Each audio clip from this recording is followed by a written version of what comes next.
दुनिया को हंसाने वाला रुला गया। अपनी कॉमेडी से ऑडियंस को हंसा हंसा कर लोट-पोट कर देने वाला इस दुनिया से चला गया। लाफ्टर शोज की जान गजोधर आज इस दुनिया से रुखसत हो गया। कॉमेडी किंग राजू श्रीवास्तव का दिल्ली एम्स में निधन हो गया। वो पिछले 42 दिनों से अस्पताल में भर्ती थे। बता दें कि राजू श्रीवास्तव को बीते महीने 10 तारीख को दिल का दौरा पड़ा था। तब से वो अस्पताल में वेंटिलेटर पर थे, लेकिन उनकी हालत में कोई सुधार नहीं हुआ और आज सुबह राजू हमेशा के लिए दुनिया को अलविदा कह गए। राजू श्रीवास्तव को कॉमेडी किंग के तौर पर जाना जाता है, लेकिन बहुत कम लोग होंगे जिन्हें राजू श्रीवास्तव के संघर्ष के बारे में मालूम होगा।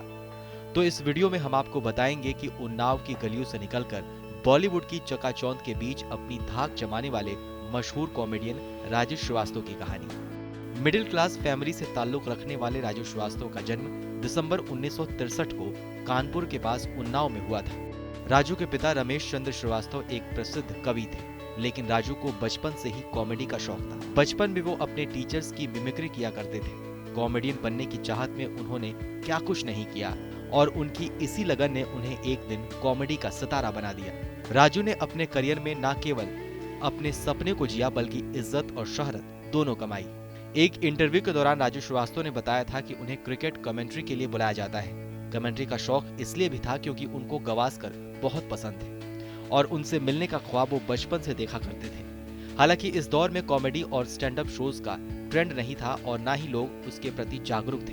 अगर कोई शख्स उस वक्त कॉमेडी में करियर बनाने का ख्वाब देखता था तो उसे सीरियसली नहीं लिया जाता था। कॉमेडी राजू श्रीवास्तव का पैशन था, लेकिन उनके इसी काम से उनके घर वाले काफी परेशान रहते थे और उसकी वजह थी राजू श्रीवास्तव की फैमिली में हर शख्स पढ़ा लिखा और सरकारी नौकरी वाला था। इसलिए परिवार को लगता था कि वो आगे चलकर क्या करेंगे।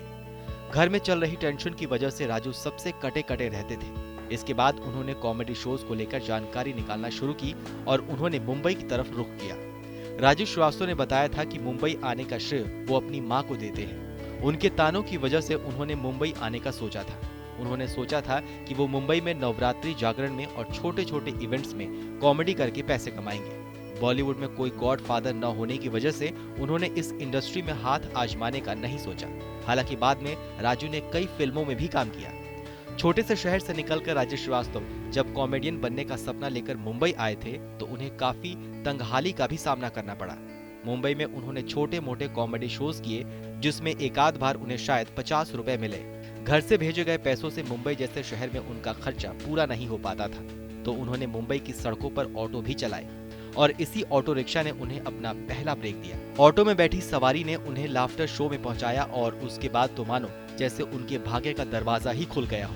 राजू श्रीवास्तव का पहला शो टी टाइम मनोरंजन था। उन्होंने कई फिल्मों में खास रोल भी किए, लेकिन अभी तक उन्हें वो पहचान नहीं मिली थी जिसकी उन्हें तलाश थी। इसके बाद Raju Srivastava show the great Indian laughter challenge का हिस्सा भी बने। इस शो में राजू ने अपने मजाकिया और देसी अंदाज के कॉम्बिनेशन से लोगों को अपना दीवाना बना लिया। इस शो में उन्हें घर घर से पहचान मिली। लोग उनके जोक्स के फैन हो गए। हालांकि वो शो वो जीत नहीं पाए, लेकिन दर्शकों ने उन्हें द किंग ऑफ कॉमेडी का टाइटल देकर अपना विनर बना दिया।